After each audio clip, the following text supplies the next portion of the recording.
मैं विश्वम्बर दयाल सहकाचार्य राजनीतिज्ञ राजकीय कन्यावास कोटली। आज हम स्विट्जरलैंड में प्रत्यक्ष प्रजातंत्र की सफलता के प्रमुख कारणों के बारे में अध्ययन करेंगे। जैसा कि विश्व के अधिकांश राष्ट्रों के द्वारा प्रत्यक्ष प्रजातंत्र के स्थान पर प्रतिनिधित्वात्मक लोकतांत्रिक शासन प्रणाली को अपनाया गया है, अर्थात शासन की जो अंतिम शक्ति जनता की निहित होती है, जनता अपनी शक्ति का प्रयोग जनप्रतिनिधि के माध्यम से करती है। लेकिन वर्तमान समय में स्विट्जरलैंड में ही एक पूर्ण कैंटन में ग्लेडस नेट वाल्डेन और वाल्डेन इनारा पंजाब में प्रत्यक्ष प्रजातंत्र की व्यवस्था पाई जाती है। प्रत्यक्ष प्रजातंत्र का कंसेप्ट पाया जाता है। यद्यपि प्रत्यक्ष प्रजातांत्रिक शासन प्रणाली की बहुत सारी व्यवहारिक कठिनाई होती है, इसलिए विश्व के अधिकांश राष्ट्रों के द्वारा प्रत्यक्ष प्रजातंत्र के स्तर पर प्रतिनिधित्वात्मक लोकतांत्रिक शासन प्रणाली को अपनाया गया। फिर इस प्रकार के बहुत सारे कारण हैं, ऐसे कौन से कारण हैं कि जिनके कारण प्रत्यक्ष प्रजातंत्र का निरंतर स्विट्जरलैंड में सफलतापूर्वक संचालन हो रहा है। तो लॉर्ड राइस ने कहा है कि कुछ प्रकार की शासन पद्धतियां होती हैं जो पौधों की भांति विशेष प्रकार की जलवायु में ही बनती हैं। तो इसके कारण आज हम स्विट्जरलैंड में प्रत्यक्ष प्रजातंत्र के सफलता के जो प्रमुख कारण हैं उनका अग्रांकित बिंदु कर सकते हैं। नंबर 1, भौगोलिक स्थिति। ज्योग्राफिकल पोजीशन होती है उसे बहुत अधिक प्रकार की बात पर डिपेंड करती है कि वहाँ पर विशेष प्रकार की जो शासन पद्धतियां होती हैं उनकी सफलता या विफलता उसकी ज्योग्राफिकल पोजीशन पर डिपेंड करती है, निर्भर करती है। कहने का मतलब है कि आज स्विट्जरलैंड की स्थिति इस प्रकार की स्थिति है कि जिस प्रकार से प्राचीन यूनानी नगर राज्य हुआ करते थे, अर्थात मध्य यूरोप में स्विट्जरलैंड एक छोटा सा आबादी वाला राष्ट्र है, इसलिए अपने सीमित आकार के कारण वहां पर प्रत्यक्ष प्रजातांत्रिक व्यवस्था निरंतर सफलतापूर्वक संचालित हो रही है। प्राय विशाल आकार वाले जो राज्य होते हैं, राष्ट्र होते हैं और बहुत बड़ी जनसंख्या वाले राष्ट्र होते हैं, उनमें इस प्रकार की प्रत्यक्ष प्रजातांत्रिक सरकार की शासन प्रणाली का संचालन करना, सफल होना ये बहुत कठिन होता है। लेकिन लगभग 50 लाख की आबादी वाला छोटा सा राज्य होने के कारण आज वहां पर अपने लघु आकार के कारण और सीमित जनसंख्या के कारण वहां पर स्विट्जरलैंड में प्रत्यक्ष प्रजातांत्रिक शासन प्रणाली अबाध रूप से संचालित हो रही है, निरंतरतापूर्वक सफलतापूर्वक संचालित हो रही है। तो इसका विशेष कारण यही है कि स्विट्जरलैंड एक अपने लघु आकार के कारण इसका अधिकांश भाग होता है पर्वतों से और प्राकृतिक आपदाओं से घिरा होने के कारण यहाँ की सिर्फ जनता होती है सुरक्षा की भावना महसूस करती है। इसलिए अपने शिकार की सुरक्षा की भावना के कारण ही, सीमित आकार के कारण ही, कम जनसंख्या के कारण ही स्विट्जरलैंड में प्रत्यक्ष प्रजातंत्र निरंतर सफल हो रहा है। उसका सबसे महत्वपूर्ण कारण यही है।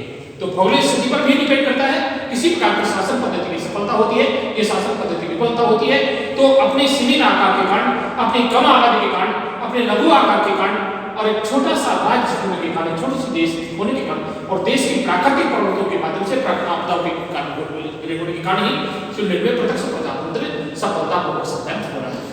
दूसरा जो कारण है व्यावसायिक राजनीतिकता का अभाव, लैक ऑफ प्रोफेशनल पॉलिटिक्स।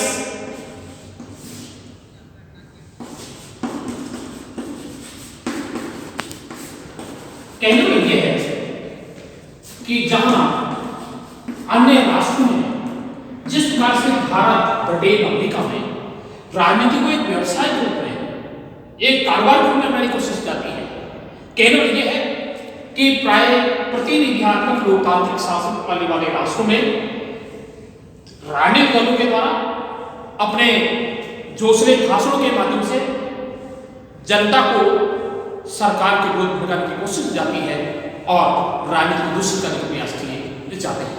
लेकिन स्विट्जरलैंड में राजनीति को एक व्यवसाय के रूप में, एक कारोबार के रूप में नहीं अपनाया जाता है, बल्कि राजनीति को एक सामाजिक सेवा के रूप में अपनाया जाता है। इसलिए वहां पर एक दूषित प्रकार की जो राजनीति होती है, अन्य प्रतिनिधित्वात्मक लोकतांत्रिक राष्ट्र के राजनीतिक व्यवस्था की जो प्रबंधी पाई जाती है और देश की जनता में द्वेषता उत्पन्न करने की कोशिश जाती है, विभिन्न प्रकार के आर्थिक संसाधनों का उपयोग करते हुए कहीं ना कहीं मतदाताओं को प्रभावित करने की कोशिश की जाती है।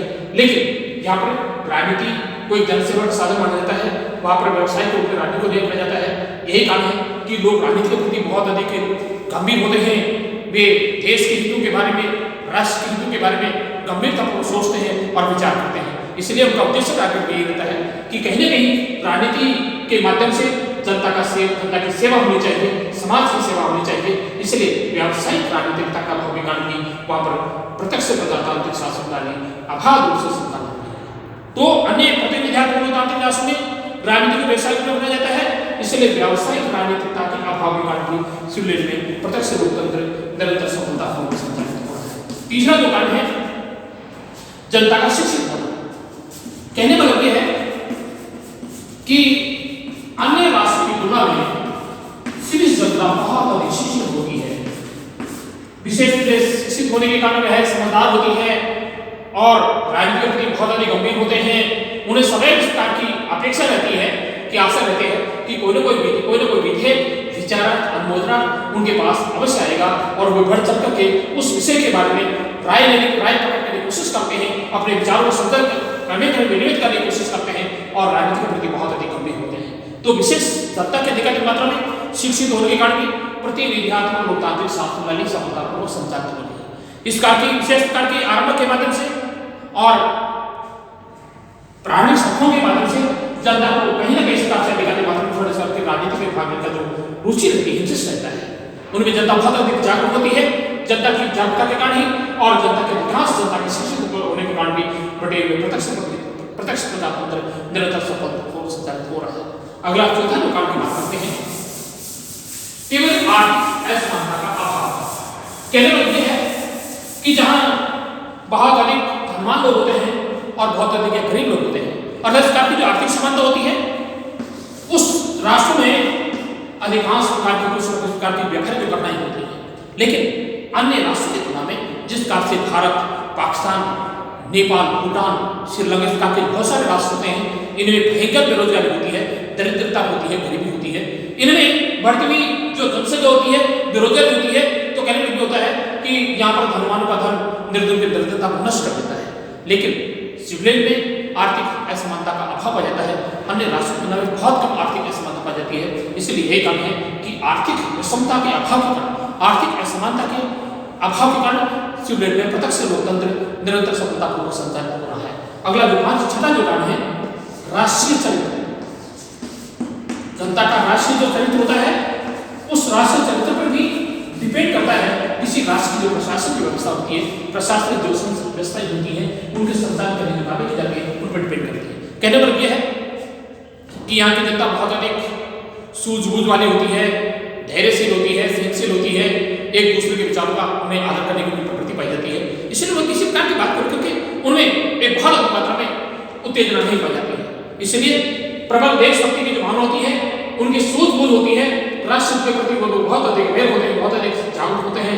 इसलिए उन देश की जनता के राष्ट्रीय चरित्र के कारण वे भ्रष्ट नहीं होते हैं, वे ईमानदार होते हैं, वे कर्तव्यनिष्ठ नहीं होते हैं, बल्कि अपने कर्तव्यों के प्रति बहुत अधिक जागरूक होते हैं। इसलिए सदैव अपने में आशा रहती है कि राष्ट्र को किस प्रकार से सुरक्षित किया जाए, तो वे एक दूसरे के विचारों का सम्मान करते हैं और उनका रिकॉर्ड करते हैं और उन्हें कहने के इस प्रकार की समझ कोऑर्डिनेशन समझ पाया जाता है। तो देश की जनता के राष्ट्रीय चरित्र के कारण के सिविल जनता के चरित्र के कारण भी वहां पर प्रत्यक्ष प्रजातंत्र अभाव रूप से संचालित हो रहा है। अगला जो कारण की बात करते हैं उग्र दलबंदी का अभाव। उग्र दलबंदी का अभाव कहने का यह है कि अन्य राष्ट्र की भांति स्विट्जरलैंड में भी राजनीतिक दलों का अस्तित्व पाया जाता है, जिस कारण से भारत, पाकिस्तान, श्रीलंका, अमेरिका, फ्रांस आदि राष्ट्रों में बहुत ही व्यवस्थाएं होती है। कहने यह है कि उग्र दलबंदी के कारण कहीं न कहीं शासन सत्ता को हथियाने के लिए जनता के किसी भाग को जनता को उत्तेजित किया जाता है और सरकार को भी कोशिश की जाती है। लेकिन स्वीडन में भले ही राजनीतिक पाए जाते हैं, इस कारण के राजनीतिक दलों में उनमें उग्र दलबंदी का अभाव पाया जाता है। कहने पर यह है कि उनमें किसी प्रकार की कटुता नहीं पाई जाती है, वो देश की जनता को शासन के ऊपर भरने की कोशिश नहीं करते हैं, उनमें कहने इस प्रकार की समस्या पाई जाता है, उनमें इस प्रकार की सहनशीलता पाई जाती है। तो उग्र दलबंदी के कारण ही स्वीडन में प्रत्यक्ष प्रजातंत्र का अभाव रूप से संचालन हो रहा है।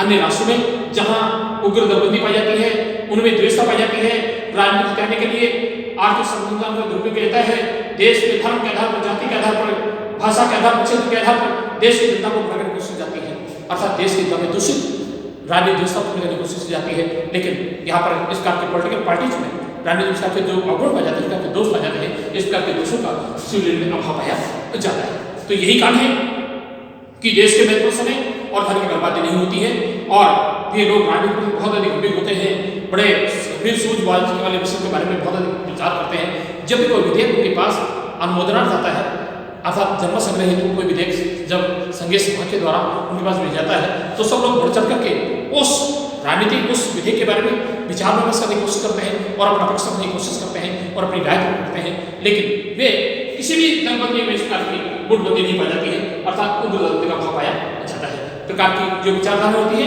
जो आइडियोलॉजी, जो कार्यक्रम होते हैं, उनका इस प्रकार का कोई में विमर्श नहीं पाया जाता है, कोई टकराव नहीं पाया जाता है। अगली बात करते हैं स्थानीय स्वशासन को बनाए रखने की प्रवृत्ति होती है। कहना यह है कि प्रत्यक्ष प्रजातंत्र में देश की जनता को आरंभ के माध्यम से और जन्म संग्रह के माध्यम से प्रशासन की कार्य में भाग लेने का पूरा अवसर मिलता है। कहने में यह है कि किसी भी जनता में जिन केंद्रों में प्रत्यक्ष प्रशासन का प्रचलन पाया जाता है उस केंद्रों की जनता बहुत अधिक जागरूक होती है, बहुत अधिक शिक्षित होती है और वे राज्य के प्रति बहुत अधिक गंभीर होते हैं और वे बढ़ चुके प्रशासन के कार्य में भाग लेने की कोशिश करते हैं।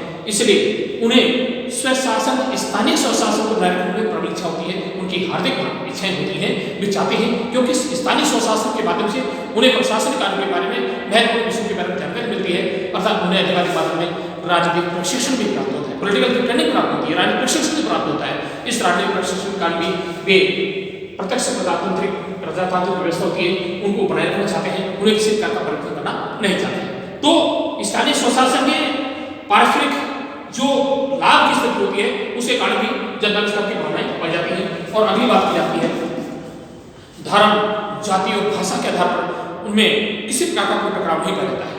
यद्यपि स्विट्जरलैंड में अनेक धर्मों के लोग निवास करते हैं, अनेक भाषाओं के लोग, अनेक भाषाओं का प्रयोग रहता है, लेकिन उनमें इस प्रकार की कोई धर्म को लेकर के, भाषा को लेकर के, क्षेत्र को लेकर इस प्रकार का कोई गतिरोध नहीं पाया जाता, कोई मनमुटाव नहीं पाया जाता है, बल्कि उनमें एकता पाई जाती है, अर्थात उनमें बहुत अधिक बातों में सामंजस्य पाया जाता है, कोऑर्डिनेशन पाया जाता है, समझ पाया जाता है। तो यही बहुत सारे कारण हैं, भौगोलिक स्थिति है, देश की जनता का चरित्र है, आर्थिक क्षमता का अभाव है, व्यावसायिक नीति का अभाव पाया जाता है, दूरबंदी का अभाव पाया जाता है, स्थानीय स्वशासन में प्रबलता होती है और राष्ट्र के बारे में बहुत अधिक सोच बढ़ भाग लेते हैं, अर्थात देश की जनता में बहुत अधिक राष्ट्र की सबसे भावना पाई जाती है, भावना पाई जाती है। यही कारण है कि स्विट्जरलैंड में प्रत्यक्ष प्रजातंत्र निरंतर अभाव रूप से सिद्धांत हो रहा है, अन्य प्रतिनिधित्व लोकतांत्रिक शासन प्रणाली की भांति पूर्ण कैंडिडेट और 4 केंद्रों में ग्लेडस, डेडवाल्डेन और वाल्डेन, इनर पंजाब और आउटर पंजाब जैसे कैंडिडेटों में प्रत्यक्ष लोकतंत्र बिना किसी व्यवधान के, बिना किसी बाधा के अनवरत रूप से संचालित हो रहा है। धन्यवाद।